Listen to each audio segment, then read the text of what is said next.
So it's been a while, and it's time for another video. And usually, if you've been following the channel so far, you know that these videos come because something's gone wrong with the car, which drives me to have to fix it.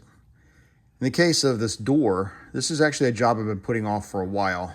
The scrapers, one of which is here on the floor now, as well as the other window seals here, all the way around the vent window, and this felt up top here. It's gotten old, and after being in the car 57, 58 years, they finally gave out. And what occurred last night, had to do a late night run to go get some chocolate pies because my son and I were done gaming. We had a craving, so we headed on up the road, and on the way back, we got back into the car at the store. My son lowered the window, as he usually does, and it got to be about right there, and it stopped. Now, you can see with the mechanism, it's working just fine, but take a look at that felt or rubber insulation or whatever that is supposed to hold that window in place. Looks good, but last night with the humidity, that window quit right about halfway up, and this was the result. Window just comes pretty much right up and out, and so it was stuck about halfway up. So I knew this had to be done. This plate is rusted, this bracket, is rusted on the other side, I think. And I knew that this was rotted out anyway. Look at that, it's just peeling right off. So it's come time to replace this. And the only reason why I'm shooting a video before I get started was to point out a few things, most of which have been learned by very painful experience when I worked on that door over there, doing the exact same job.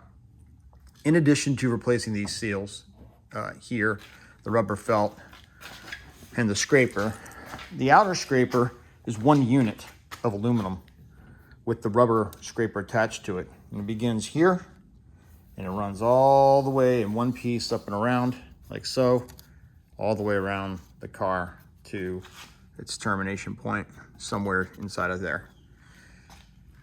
If you have, like I do, if you have the aftermarket window rain, things, there's 3 screws, one here, and one here, that go through the aluminum and hold this in place.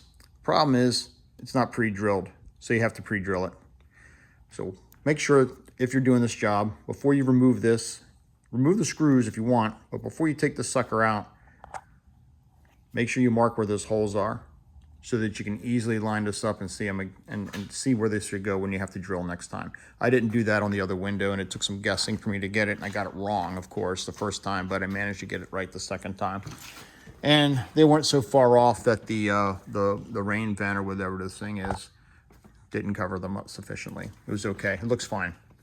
The second thing to point out is, this is not an easy job unless you've done it a lot, and I've not done it a lot. I've only done it, well, twice, I guess. Once when I first had to disassemble that door, and second when I went to replace all the seals and the felt later on. The window crank, my son had figured out how to break that one as well. God bless him, he's the harbinger of doom on this car sometimes. Nevertheless, I've done this a couple times before, and it wasn't easy both times. And I will add this, I'm not going to show you a step-by-step on how to do it, because it just isn't worth my time to do it. I don't have the equipment to film it. If you watch other videos, you know that. But there are other videos that exist out there, and it'll make it look like it gets done in a day. I've seen videos where it took a guy 9 hours to do this job. And that was just to remove the entire crank assembly, which is this piece, plus this, plus this, plus this, plus the window crank, and it hooks around inside the door. It's a pain in the ass to take out. It really is. You have to effectively remove just about everything else on the car in order to get that assembly out. And this is the original German piece. I made the mistake the first time in thinking my German crank or winder unit was defective. It wasn't, and I should have left it in, which led to all the ass pain I dealt with that door over there. Nevertheless, if you see videos, keep that in mind. Videos that show the rebuild of this of the door, keep in mind it's not easy if you haven't done it several times in the past, and it will take you much longer than you think it will take disassembling it. It just is a pain in the neck. Thirdly, the ones that come from J-Bugs and SIP1 are not entirely accurate with bolt alignment to the existing holes in the door. You may have to drill extra holes in order to find those bolts. They just simply don't line things up well. Whoever makes those things, MP or whomever makes them, just doesn't do a very good job of ensuring the highest quality possible. And I do not believe that Wolfsburg West sells these. So if you have the original German ones, try to preserve them if you can. If not, you may have to drill extra holes. My intent is to do this job over the next couple days when I have the time, and then I will film the result when it's all over with and do my usual bitch, gripe, and complain about the problems that I experienced while doing it on this side of the car. I hope to be able to stitch this video with that video.